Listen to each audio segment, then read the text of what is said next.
Bonjour à tous, aujourd'hui je vais vous présenter ce très gros appareil folding. Il s'agit d'un Kodak 3A spécial modèle B. Donc c'est un appareil autographique, comme je vais vous le montrer. Il est équipé d'un objectif 170 mm ouvrant à 6,3. Donc tout d'abord c'est un appareil qui fonctionne avec des films format A122. C'est un appareil qui a été fabriqué entre 1925 et 1931. Et je trouve que c'est un appareil qui est très sophistiqué pour son âge, pour l'époque. En cela qu'il a un télémètre qui est couplé.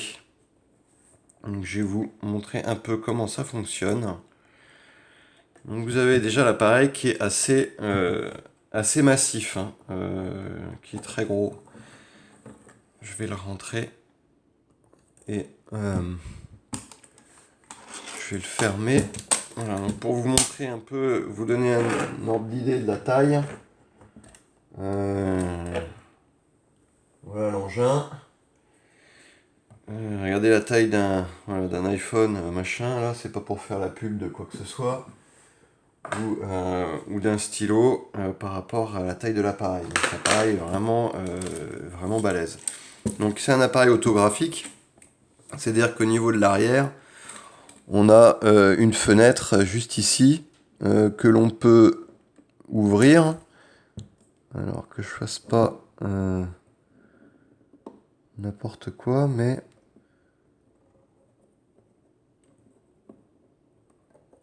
voilà. Donc on peut ouvrir juste là. Et normalement il y a un stylet. Alors je sais pas si le stylet, je sais plus si je l'ai ou pas le stylet. Non, je pense que je l'ai pas. À moins qu'il soit là.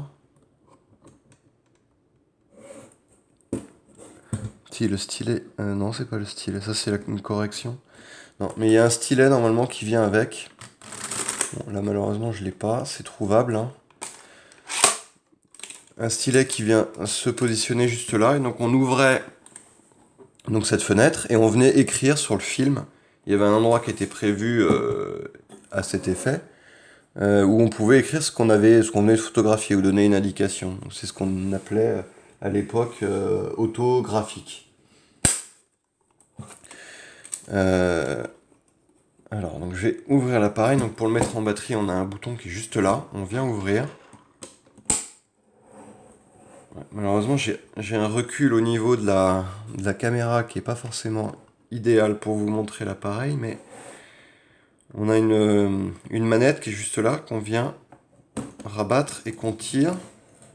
On ramène l'appareil en butée, juste là, et relève on relève la manette. Ça l'effet de bloquer. Vous voyez, ici c'est bloqué. Du coup, vous voyez, hop. Et on relève, ça vient, ça bloque l'appareil. On a un petit pied qui est juste là en dessous. Voilà. Et donc on peut poser l'appareil. Alors, donc on a un réglage des vitesses qui est juste là, en haut.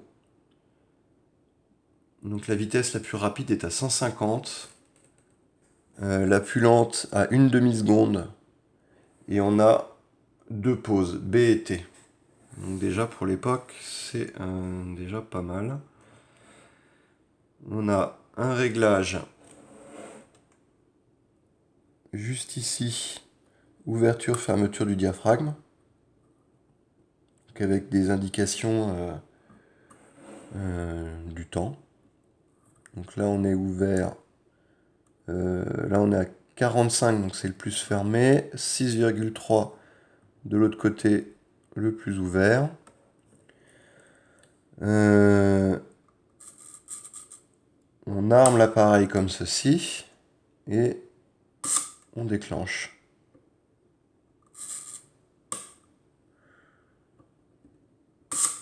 Donc là on est sur une vitesse lente, on était à 10, la vitesse la plus rapide, donc à 150. Pardon, je ne vous ai pas montré. Voilà, donc on arme ici et on déclenche juste là.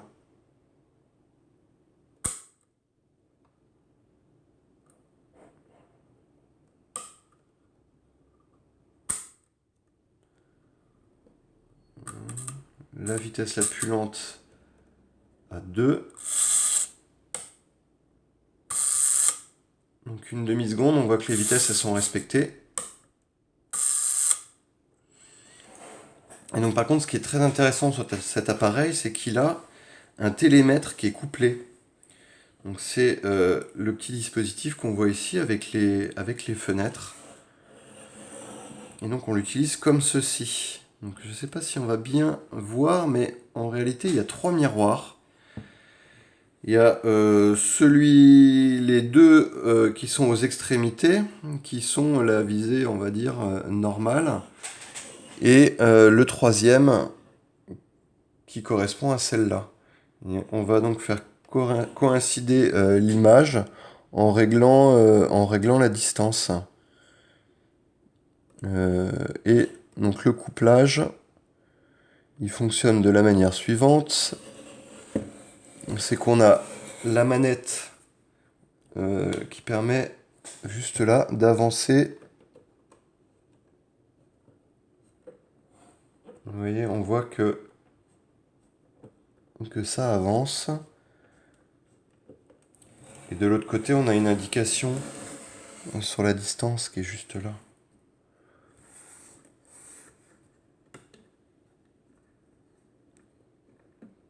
Donc là, je vais me remettre.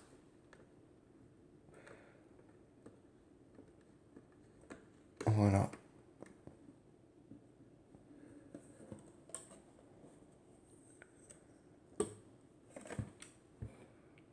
Et donc le télémètre est couplé. Le télémètre est couplé par rapport à ce réglage-là. Donc on voit il y a un système en fait qui vient faire bouger le miroir du télémètre. Et en se déplaçant, donc du coup, le télémètre est couplé. Ouais. Donc c'est assez novateur d'avoir installé ça sur un appareil à cette époque. Donc comme je vous le disais, il date de 1925. On a également une correction qui est possible juste là. Une correction de parallaxe.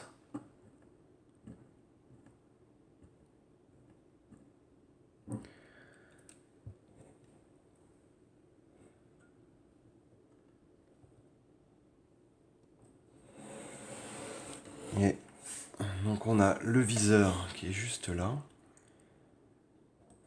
Donc qui peut être mis sur le côté. Donc si on le souhaite. Et donc je vais vous montrer un petit peu plus les autres détails de cet appareil. Donc on va le refermer.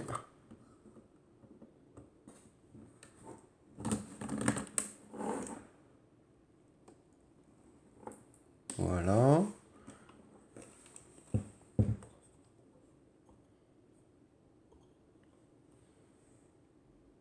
Donc l'appareil est vraiment très propre. Et il est en bon état. Donc il y a la plaque d'identification qui est juste là. Donc on voit 3A autographique Kodak spécial modèle B. Il y a un numéro de série, je suppose, qui est juste ici.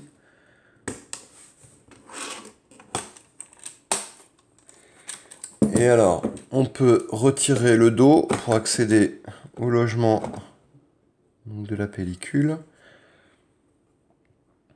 On voit le dos est en métal. Et par contre, le corps de l'appareil est en bois.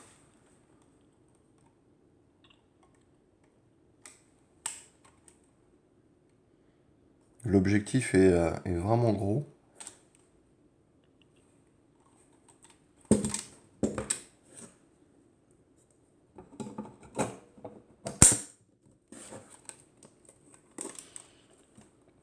Et voilà.